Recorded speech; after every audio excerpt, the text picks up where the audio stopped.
today. So there we go. I think yeah, we're recording. So today's lesson is lesson number 33 in A Course in Miracles. And just to kind of get us up to speed in the last few days and the lessons that we've worked with.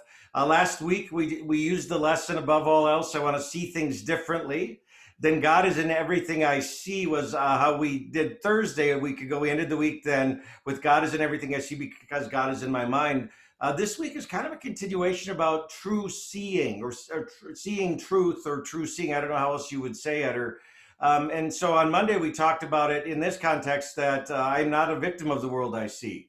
So we're getting into some areas of the lessons in A Course in Miracles that I think are some of the most powerful around shifting our perception of our world, our inner world and our outer world. And when I say our, meaning yours personally, individually, because that's really all we can control. And so that was on Monday. Yesterday we talked about I've invented the world I see.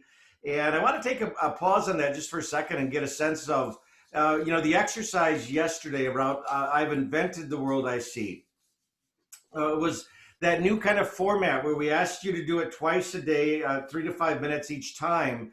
And it was to do a gaze around both outer world and inner world and think about what it was that you saw for that practice. And I'm wondering if anyone had anything that happened for you, anything you wanted to share as you did that lesson about I have invented the world I see.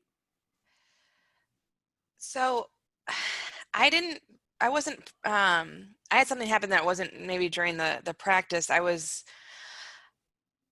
Okay, so I had a kind of a realization around it, I guess, is that, so I had somebody who had reached out and said that they needed to talk to me, and I immediately went to, and I knew that I was inventing something. Like I assumed it was something negative about myself, and I realized that I was doing that, and then but at the same time, like, it was weird because I didn't actually correct it. I just kind of went back to see how I could have invented a path where this person would have a negative something to share with me, and then when I ended up having the call with this person, it was completely had nothing to do with that, like, at all.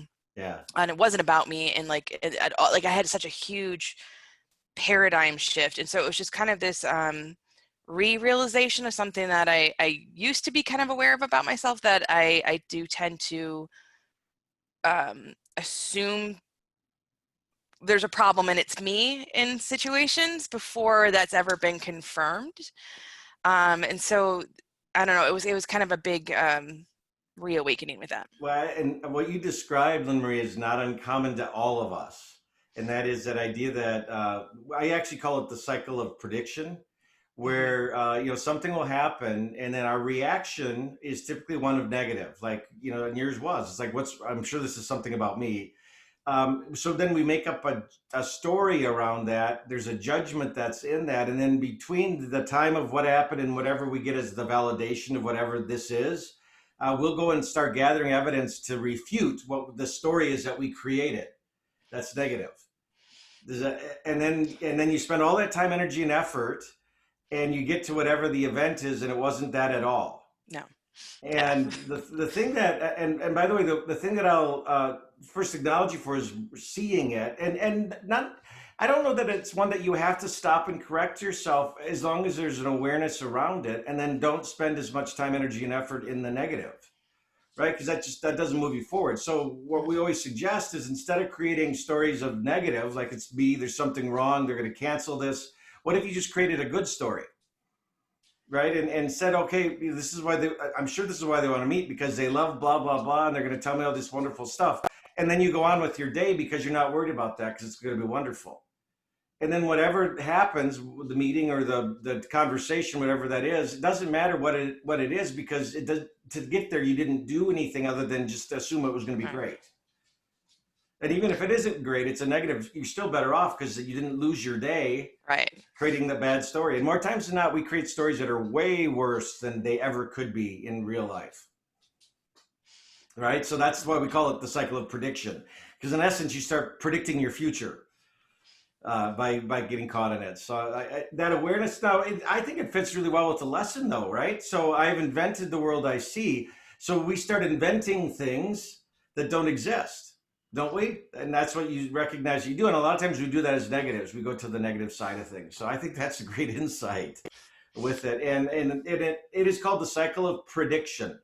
And just know that most of us, because of how we've been conditioned to think, is that we go to negative right away. That's just it's our egoist mind. It's protecting us. It's all those other things we've been talking about the last couple of days. So I love that you share that with us and that you saw it that way. So that's awesome. Thank you. Thank you. Anybody else have anything they wanted to share from yesterday's lesson?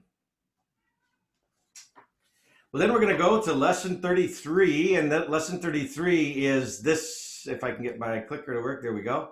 Well, there. Yeah, okay. Too many clicks. There's another way of looking at the world. Lesson 33. There's another way of looking at the world. There's another way of looking at the world. So the text for the lesson says this. Today's idea that there's another way of looking at the world is an attempt to recognize that you can shift your perception of the world in both its outer and inner aspects. And when we talk about it from its outer and inner aspects, that's from what is in your mind, that's the inner, and what you see, the images you create from your sight, that's the outer. So it's from both of those. And it goes on to say that a full 5 minutes should be devoted to the morning and evening application. So it's the twice a day, 5 minutes each time lesson practice. And in these practice periods, the idea that there is another way of looking at the world should be repeated as often as you find comfortable. Though unhurried applications are essential. So it's not a rush thing. There's another way of looking at the world. There's another way of looking at the world. It's to not be rushed, and it's to do it multiple times. And what it suggests is that you alternate between surveying your outer and your inner perceptions, but without an abrupt sense of shifting between the two. So it's not like, okay, outer, look around the room, there's another way of seeing, another way of looking at this world, and then go, okay, now inner. Ideally, we want this to start becoming all one. That's what we're practicing towards. Now, merely glance casually around the room, or the world you perceive as outside yourself, and then close your eyes and survey your inner thoughts with equal casualness. That's the blending of the two. Try to remain equally uninvolved in both the outside and inside world you perceive, and to maintain this detachment as you repeat the idea that there is another way of looking at the world throughout the day. The shorter exercise periods, which would be more frequent, do them as much as possible. And in that one, specific application of this idea that there's another way of looking at the world should be also made immediately when any situation arises which tempts you to become disturbed. So when something comes up and you get, that little angst, that's right where that practice of this lesson should be. Say to yourself, there's another way of looking at this world. For these applications, you might say it this way: there's another way of looking at this. So whatever that is that brings up that angst, just stop yourself and say, there's another way of looking at this. There's another way of looking at whatever this is. Remember to apply today's idea that there's another way of looking at the world the instant you are aware of any sort of distress. It may be necessary to take a minute or so to sit quietly and repeat the idea to yourself several times. Closing your eyes will probably help in the form of the application. So again, these are starting, I don't know if you're starting to see this like I have. These are beginning to show up like they could be affirmations for us. And they could be affirmations that could be used at really opportune times to help us be more at peace, more content, all of the goals of what this course is all about. So that's the lesson. I'm going to, a couple notes on this. This lesson number 33, that there's another way to look at the world, is an obvious consequence of the previous lessons. It's also a logical conclusion of what physiologists and psychologists tells us about perception. Your perception is based on your beliefs. Perception makes and colors your world so that you observe only what confirms your pre-existing belief about your outer world. How you perceive the world, therefore, is a reflection of your current beliefs about your world. When you change your perception, your view of your world must automatically change to realign with those new beliefs. It's an interesting thought. So when you change your beliefs, and the color of your color of your world must change then. There is true reality of how perception works in what I just said. So that's really what it is. So if you want to change your world, you've got to change your beliefs about it. When we start changing our beliefs, we start seeing it differently. So earlier we suggested that you adopt the mindset that the purpose of your existence in this current time-space continuum is for learning. We advocated that you advocated that you change your prior indoctrination about your life's purpose from earning to learning. The focus of earning is on future external results, whereas learning is involved with the internal process of becoming and fulfilling your destiny. And here's the one thing I'll just share with you. My belief is that when you focus on your learning and becoming the best you and fulfilling your destiny, the earning will be there. The money comes as long as you're on that path. So too often we get it flipped and we go after the earnings, then we never get to working towards our full fulfillment. So by making this shift from earning to learning, your world can become your play school it's designed to support your best interest. A play school is a school that allows you to interact with others while you learn and have fun in a safe environment. This environment promotes your best interest by combining fun with the learning process. So what are you here to learn in this play school? Well, ultimately, you must rediscover and then reclaim the truth about who you really are. You have come here to know and actually be or demonstrate what your true essence really is. You have come here to reclaim your destiny. You are not a limited ego body in competition with other ego bodies for the limited resources that your ego claims it needs to survive. That's not who you are. Instead, you are an unlimited spirit that has freely embarked upon a journey of discovery to know your true spiritual magnificence. You remain as God created you. God doesn't make any junk. Your play school, then, is the place where you get to learn who you really are and reclaim your divine birthright in perfect safety. A fantasy cannot change reality. You remain as God created you, perfect, whole, and complete. Now, in this play school of time and space, you get to rediscover that you are the deliberate creator of your own experiences. You are the deliberate creator of your own experiences. I said earlier that time is the measure of change. That's what time is, simply a measure. In time, we can change our own beliefs about who we really are. Change those beliefs and your experiences realign to support those new beliefs. I'm going to say that again. So when you change those beliefs, your experiences then can realign to support those new beliefs. In space, we get to experience the illusion of separation. The experience of separation is a useful tool that allows for differentiation. Differentiation is needed if learning is to take place.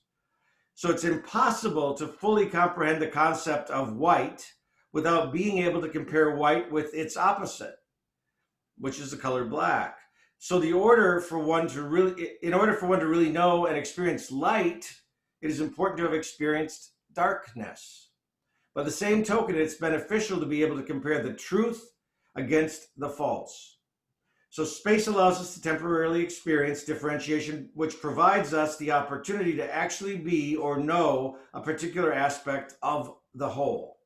As we move through space, we learn about particular aspects of the whole. This learning process allows us to make mid-course corrections about our beliefs.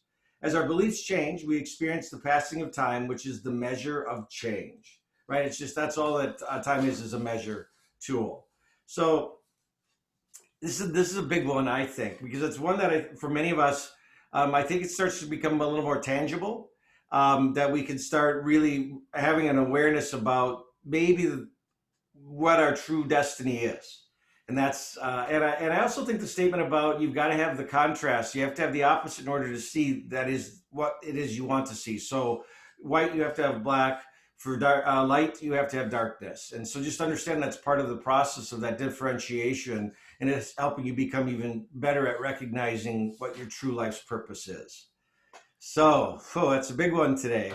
I'm going to take the stop share off and just ask if anyone has any questions about the lesson from today. So that I always remembered the lessons in the 30s, as I call them. I call them by the groups of 10. Were some of my favorite from a standpoint of working through or letting go of all the stuff we bring with us to this spot in our life, and it's really the beliefs that aren't serving us that we're talking about. So with that, if there aren't any other questions, I would just say have an awesome day. Take advantage of some of the other learning opportunities or business building opportunities, and we will see you back here tomorrow. So thanks, everybody. Thanks, Darren. My Thanks, pleasure. Karen. Thanks for being here.